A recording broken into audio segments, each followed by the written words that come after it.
Hey, what's up guys? Today, I'll show you a zombie horror film, Re-Kill. Spoiler ahead, watch out and take care. At the beginning of the movie, a young girl wanders through their messy home as she searches for her parents. As her parents are nowhere to be found, she opens up the television and it plays a news broadcast. The broadcasts reveal that 5 years ago, there was a zombie infection outbreak. The zombie virus infected millions of humans. To control the outbreak, the government dropped a nuclear bomb, which killed most of the zombie population. The government eventually declared that the outbreak is under control. However, there are still remaining zombies even after the bombing. The government then created a military force called R Division to annihilate the remaining zombies. Because the human populace dramatically decreased, the government created programs to motivate people to procreate. The television then proceeds to show a live documentary program named Re-Kill, which features a squad from the R Division. The show is recorded by a journalist who follows R Division squads to their mission.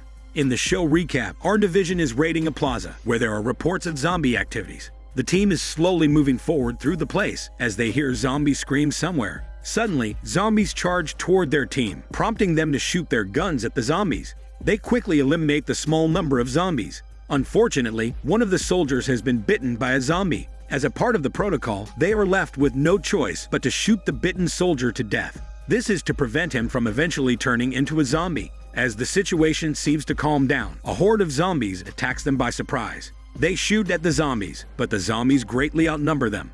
The soldiers are too late to find a way out. Only one of the soldiers, Winston, manages to get in the car with the reporter.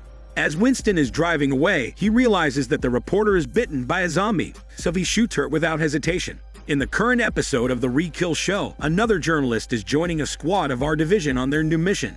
The journalist introduces the members of the squad, especially their member, Winston, who is the only survivor of the Plaza zombie attack. Winston reveals that humanity will soon be wiped out by the zombie outbreak. But there are only a few survivors chosen by God, and they will be welcomed by a so-called God sanctuary named the Ark.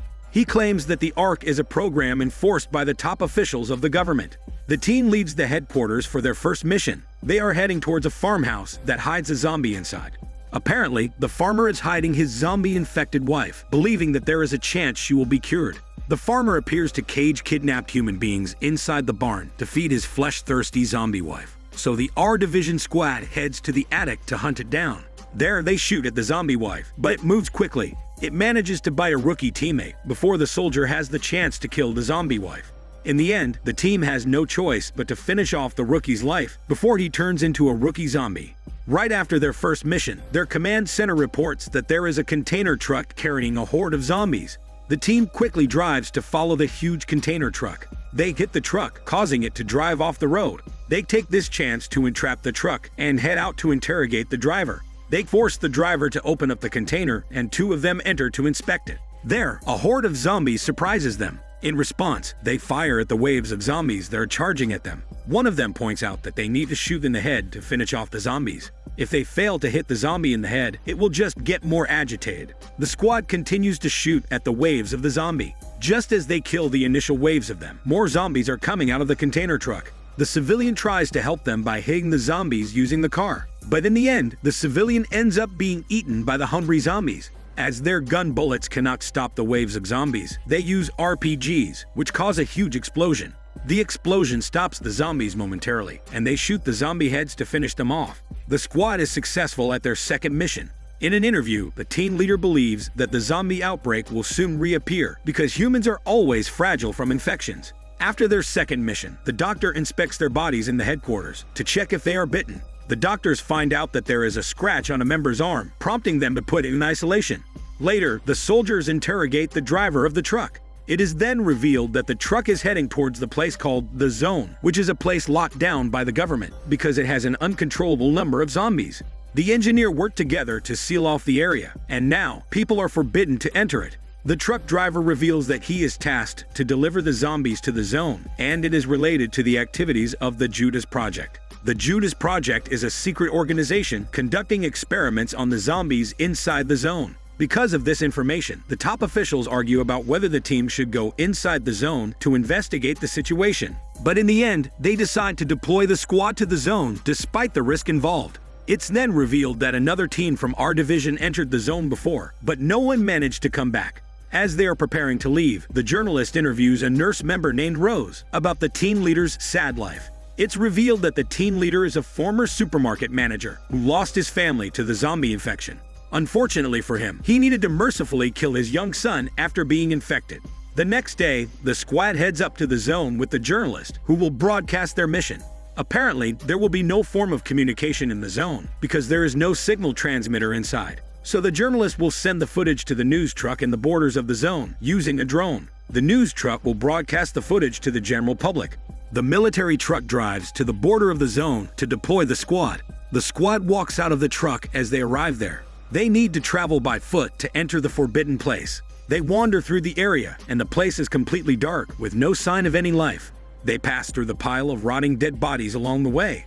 Among the bodies, they find an identification card, implying that the bodies belong to the employees of the Judas Project. As the squad walks deeper into the zone, they find out that there are still lights set up. This means that the electricity is being maintained for a certain operation. Out of nowhere, they sense a movement inside. A zombie suddenly jumps into the warm arms of a team member, but he quickly shoots the zombie away because he tolerates no zombie hug. In a few moments, a horde of zombies begins to charge them. They fire back at the zombies to push them away. As there are uncontrollable zombies, the squad decides to move out. A zombie jumps onto a male teammate's warm arms, but to bite him for food, not to hug him for comfort. The squad finds out that the man is already bitten. Knowing that he will be mercy killed by the squad, the man points the gun toward the squad, while he insists that he is completely fine. He opens fire at the squad, and as a result, kills one of their teammates by accident. In response, the squad fires their gun at him and also kills him. The squad hears there are zombies near them, so they quickly move to avoid getting the attention of the zombies. They continue searching through the place, only to find rotting flesh around a locker room. The squad spreads out to inspect the area. Out of nowhere, children zombies approach them. They open fire at the fast-moving children zombies, which crawl around the room. The children zombies bite Winston in the ankle. Knowing that he will soon die, Winston declares that it is God's plan for him. As the team leader is checking on him, more zombies are coming at them. Seeing that, the squad has to leave him. He says to the squad that they will be needed to stay in the Ark. It is then revealed he also believes there will be a second outbreak that will wipe out the population. However, he reveals the chosen people will be the only survivor, as they will stay in the Ark for shelter. Winston sacrifices himself to stop the zombies from following the squad. He gets a grenade and lets it explode, killing himself and the zombies in the process. The squad continues to walk through the place. In a few moments, they hear more zombies following them. The team leader kicks the gasoline barrels along the way, and he sets them on fire to slow down the zombies. As the burning zombies run at them, they open fire to stop them. Soon enough, a horde of ugly zombies appears, and it quickly charges at them. As the number of zombies is uncontrollable, they decide to move away. The burning zombies grab a team member and bite him. He is left to die, while the squad manages to get through a screen gate and they lock it to prevent the zombies from following them. They walk through a stairway, only to find more zombies attacking them. The zombies destroy the gate and they follow them. A man shouts and calls at them. He then leads them to a safer place. It turns out the man is a former employee of the Judas Project who is left in the zone. He shows them the remains of the Judas Project experiment. He reveals that the Judas Project attempts to end the zombie outbreak by letting the zombies attack each other. The scientists then created an alpha zombie so as to make the zombies form into groups. But the alpha zombie got uncontrollable and attacked the scientists instead. After telling them that story, the former employee guides them into the tunnel. They silently peek at the gate bars. There, they see the alpha zombie leading the zombie army. The team leader lets the journalist and the cameraman cover everything so they can reveal the Judas Project to the general public. They walk upstairs, where they see a clear view of everything. They then see thousands of hungry zombies on the ground. A zombie appears out of nowhere, and it grabs the cameraman, causing him to fall to the ground. He then ends up being eaten by the zombies. Thousands of zombies see them, and they begin flocking toward them. They flee from the area and head towards another gated place. There, the zombies grab the former Judas Project employee. As he is already trapped, the team leader Mercy kills him to end his suffering. Now, the team leader, Rose, and the journalist are the only remaining people there. The team leader sees more zombies, and he believes that they might not survive. But the journalist suggests they can still survive if they manage to go back to the news broadcast truck. They move forward as the gate will soon be destroyed by the zombies. They find a former lab containing rotting experiment subjects. The team leader closes the lab door. A zombie appears, and the team leader instantly shoots it. However, the noise calls the attention of the zombies outside. He holds the door to prevent the zombies from coming in, but the numbers of zombies overwhelm him, and he ends up being bitten by the zombies. This gives Rose and the journalist a chance to find a way out. As they move forward, they encounter a muscular zombie. The zombie throws Rose to the ground, and the journalist shoots at it to help her. The zombie then ends up biting the annoying journalist instead. After that, the zombie grabs Rose. Luckily, she is able to quickly shoot the zombie in the head, which instantly ends its zombie life. Rose Sue gets into the truck, and she is the sole survivor of the mission. The movie ends when the news broadcasts that the zombies eventually break through the zone barrier. The anchor then declares that Outbreak number 2 will soon happen. The young girl who watches the Rekill show turns into a zombie, revealing that she is already infected. In the end, the movie reveals the Ark is real, and Rose is among the chosen people to stay in the Ark sanctuary as the second outbreak inevitably takes place. This Daniel CC Movie Channel. Stay safe and enjoy your day.